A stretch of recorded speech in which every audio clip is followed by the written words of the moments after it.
आप सभी को नमस्कार। मैं कक्षा 9th का मैथ प्रश्नावली 11.2 का मैं 5वां सवाल लेकर के आया हूं और ये सवाल हल करने से मैं आपसे एक रिक्वेस्ट करूंगा कि मेरा चैनल को सब्सक्राइब और लाइक जरूर कीजिएगा। यदि मेरा इंस्टाग्राम और फेसबुक पे जाता है मेरा वीडियो, तो आप वहाँ पे फॉलो जरूर कीजिएगा और लाइक कीजिएगा। मैं सबसे पहले ये जो प्रश्नावली दिया हुआ है 11.2 का ये 5वां सवाल है।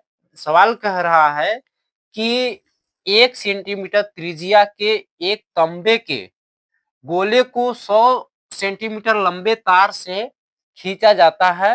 तार की त्रिज्या ज्ञात कीजिए। अब जैसे जो गोला तार होगा तो तार इसी तरह से ना पतला होगा या मान लीजिए मोटा ही होगा, तो इस प्रकार से गोलाकार होगा। भाई गोला होगा, बेलन की तरह होगा, यानी लंबाई होगा इसका। तो इस तरह से तार है, तो हम क्या करेंगे कि सबसे पहले हम सवाल को हल करेंगे। हम लिखेंगे हल, हल, इसके बाद लिखेंगे हम हल तो लिख लिए। अब लिखेंगे माना गोले की त्रिज्या, लिखेंगे माना, माना गोले की त्रिज्या। अब इसमें देखिए तार भी दिया है और गोले भी दिया है, तो इसमें हम क्या करेंगे कि दो ठे त्रिज्या मानेंगे। जैसे R1 हो जाएगा, R2 हो जाएगा, तो इसमें हमको दो त्रिज्या मानना पड़ेगा। तो इसलिए हम पहले लिखेंगे माना गोले की त्रिज्या R1 बराबर कितना दिया हुआ है, 1 सेंटीमीटर, यानी कितना दिया हुआ है, तो 1 सेंटीमीटर दिया हुआ है। अब हम क्या करेंगे, लिखेंगे तथा तार की लंबाई, तथा तथा लंबाई या ऊंचाई। भाई जो हमारा जो लंबाई या ऊंचाई कह लीजिए, ये आप हमारा कितना दिया हुआ है, h बराबर 100 सेंटीमीटर। इसको हम लंबाई मान ले या ऊंचाई मान ले, ठीक ना, दो में से कोई एक मान लेंगे, क्योंकि लंबा कह रहा है ना, तो हम लंबाई या ऊंचाई मान लेते हैं। तथा बेलन की त्रिज्या, आप देखिए इसमें बेलन भी आ गया, ये लंबाई था, गोले की त्रिज्या था, बेलन की त्रिज्या लिखेंगे। और बेलन की त्रिज्या, यहाँ पे कह रहा है खींचा जाता है तो तार की त्रिज्या ज्ञात कीजिए, तो तार कैसा होगा, बेलनाकार ही होगा। तो बेलन की त्रिज्या R2 बराबर हो जाएगा, हमारा कोई मान नहीं दिया है तो हमें यही ज्ञात करना है। तो अब हम क्या करेंगे, गोले का आयतन निकालेंगे। लिखेंगे गोले का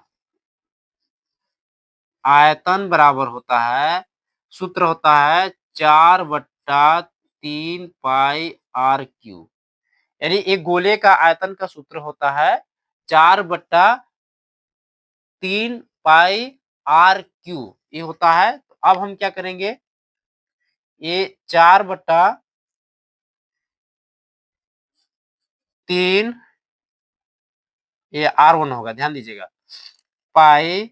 अब अगर हम मान लीजिए अगर यहाँ पे 1 रखते हैं R के स्थान पर Q, तो ये ऑलरेडी हमारा कितना माना जाएगा, इस तरह से होगा, ये आएगा। तो अब हम क्या करेंगे, यानी तथा बेलनाकार जो तार का आयतन है वो ज्ञात करेंगे। लिखेंगे चूंकि बेलनाकार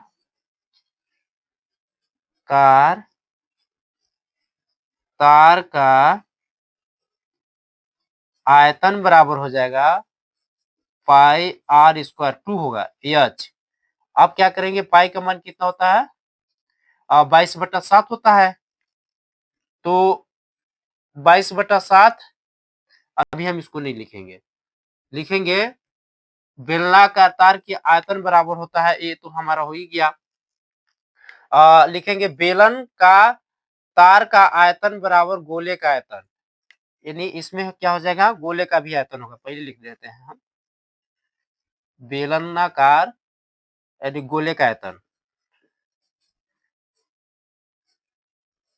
गोले का आयतन। अब क्या हो जाएगा, अब देखिए अब हम ज्ञात करेंगे तो क्या हो जाएगा, पाई R2² H बराबर हो जाएगा, ये कितना दिया है, 4/3 पाई, इस तरह से हो जाएगा। अब क्या करेंगे, यदि पाई को हम उधर भेजते हैं तो पाई से पाई कट जाएगा, तो बच जाएगा आर स्क्वायर टू एच का मान क्या है 100 बराबर 4/3 पाई। यदि इधर हम पाई को भेज देंगे तो ये बटे में हो जाएगा, तो पाई से पाई क्या हो जाएगा कट जाएगा। अब बचेगा आर स्क्वायर 2 बराबर, अब ये 100 गुणा कर रहा है तो 100 को भी उधर भेज देते हैं, तो हो जाएगा 4/3 बट्टे में हो जाएगा 100। तो ये इस तरह से होगा, यानी 4/3 गुणे 1/100, एक कट जाएगा 25 चौको 100। अब आ जाएगा आर स्क्वायर 2 बराबर कितना आ जाएगा 25 तिया 75, 1 बटा कितना आ जाएगा 75। अब आर यदि हटाएंगे हम तो स्क्वायर हटाएंगे तो क्या आ जाएगा अंडर रूट में 1/75 आ जाएगा। तो R2 बराबर हो जाएगा, एक अंडर रूट से बाहर हो जाएगा। अब अगर 75 का अगर हम अंडर रूट से बाहर करेंगे तो 5 अंडर रूट कितना आता है 3 आएगा। इस तरह से अब हम R2 बराबर, यानी R2 बराबर 1 बट्टा यानी इसका जो अंडर रूट 3 का मान होगा वो 1 दशमलव कुछ होता है, तो उसको गुणा करेंगे तो कितना आ जाएगा हमारा, यानी टोटल R2 का मान आ जाएगा 0.115 सेंटीमीटर होगा, सेंटीमीटर होगा। यही हमारा क्या हो जाएगा आंसर। मैं उम्मीद करूंगा कि आप लोगों को ये सवाल जो है अच्छी तरह से समझ में आ गया होगा। धन्यवाद।